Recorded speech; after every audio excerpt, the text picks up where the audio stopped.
Right, Northerners United, back again, another episode of Real Talk. We've got Sam on again. How you doing, mate? You all right? Not bad, mate. How are you? Yeah, not too bad, can't complain. But yeah, this episode is going to be an interesting one. We're going to talk about, because I know Sam, he contracted the virus itself. We're going to talk about how it's been for him to have had it and his experiences on a personal level. But yeah, mate, how's it been? I know the last few weeks have been a bit difficult for you. Just talk on that. Well, it first started off, mate. My mum, she came down with symptoms of coronavirus. Started with quite a bit of a chesty cough, and sort of felt a bit crap, really, in general. So as part and parcel, we're working at a hospital. NHS staff can be tested straight away, quicker than anyone else, which is right, really. So if it's not coronavirus, then get back in work.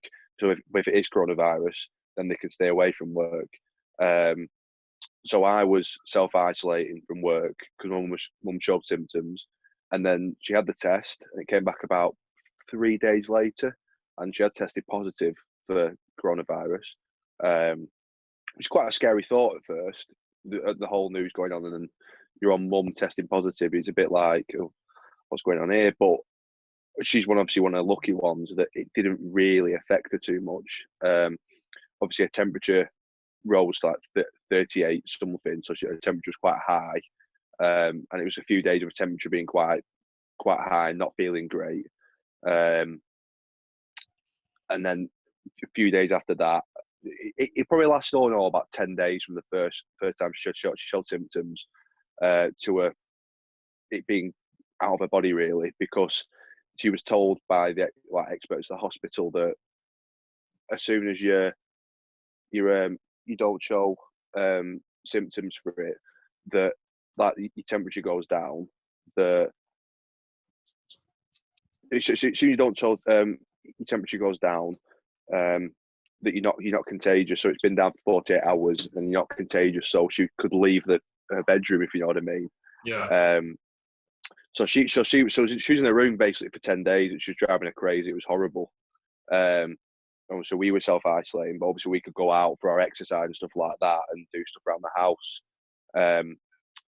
But then it was so I've been self-isolating for about 10 days at this time with my mum, and just my mum got over it. I started showing symptoms. Obviously I wasn't tested because I didn't need to be tested, but 99.9% positive it was coronavirus. The symptoms I showed, I started with my body felt achy, sort of sore to touch, if you know what I mean. So that started like that, and then on the Wednesday, I woke up about 9 o'clock to go to the loo, and I was burning up. My temperature was 38.7, I think it was, and I thought I was going to pass out. I thought I was going to faint at one point walking to the toilet. It was absolutely horrendous. And I said, I've not felt that. I know it sounds a bit minor, but the best way I could describe it from my personal experience is like a really, really bad hangover. Which I know it sounds minor, but when you know you've not been drinking and you know it's like it's probably to do with this virus, then it's quite scary knowing that this is why you feel this way. It's this virus going around. So I was taking paracetamol every 6 hours. I was taking 2 paracetamols to keep my temperature down so that I could stomach food and drink, because otherwise I couldn't stay hydrated, and it was horrible. Because if I wasn't hydrated, I felt like death. I remember waking up middle of the night and my pillow and my bed around me was soaked sweat, because I looked at my body trying to get rid of it. And then we kept taking paracetamol. I was in my room again for about a week and a half, something like that. Towards the end, my mum asked me to try and stop taking paracetamol to see if my temperature had come down, and it lasted about. So it went past the 48-hour mark, and my temperature hasn't risen again. So that's when we went off that I'm not contagious anymore. So I didn't feel great. It wasn't. I'm not going to turn around and say it was nice. It wasn't. It was horrible. But obviously, I'm one of the fortunate ones that didn't affect me too badly. Yeah, no, fair enough. it sounds like a bit of an experience, to be honest, but it can be scary because you hear about the stories of people that like get like shortness of breath or like trouble breathing, and that could be like quite scary, especially if you live alone or something like that. It could be a bit of a mad experience. But how many days was it between your mum first showing symptoms and you first showing symptoms? I think it was. I couldn't put an exact time frame on it, but it's between 10 days to 2 weeks that my mum showed symptoms, then I showed symptoms. Because what we were doing was, my mum isolated herself to a room, and so she was having to do work because she could work from home when she felt up to it. So she was doing the work at home, and then we'd bring food and drink to her door, and then leave, and then she'd come and get it, have a food and drink, then leave the plate at the door again. And as soon as we took it, well, my dad would take it downstairs, he'd wash it straight away, and he'd wash his hands straight away. So as to limit the contact with, because it meant to be able to live on services for up to 3 days or something. So we're basically limiting her. She was trying to limit her contact with us and anyone else as much as humanly possible, which is quite hard work, really. It could be something simple as like, when I went down for a shower, made sure everyone was. We had to like, organise when I was going to have a shower during the day, because I'm like speaking on FaceTime, going, right, well, you can't be here, so make sure you're in that room, and the people are in this room, and they keep the door open for me and say, don't touch the door and the shower door, and just get out and get in. And so it's just a limit to just limiting your contact, really, if anything. Try not to put the yeah, it's crazy because even like when I go to Aldi once a week and come back, like when I'm opening the door, the communal door, I'm like trying not to like touch it like as you normally would, if you know what I mean. And it's all on like psychological things. You get back in the house, you want to put everything down and wash your hands straight away, and it's a bit of a mental thing because like psychologically you're always thinking, oh, how can I not catch anything, and how can I just like minimize what I'm touching and that kind of stuff. But yeah, it's a bit mad, but also I think it shows like with yourself, that you've got a normal size house, but ultimately it could have been the incubation period for yourself, like about 2 weeks, I said 10 days, 2 weeks roughly. You were a carrier essentially, and you didn't even know really. And I think it just shows how dangerous and deadly this virus is, because I could have it right now and not know until 2 weeks time, having just gone to Aldi like 2 hours ago. So it's a bit mad, isn't it?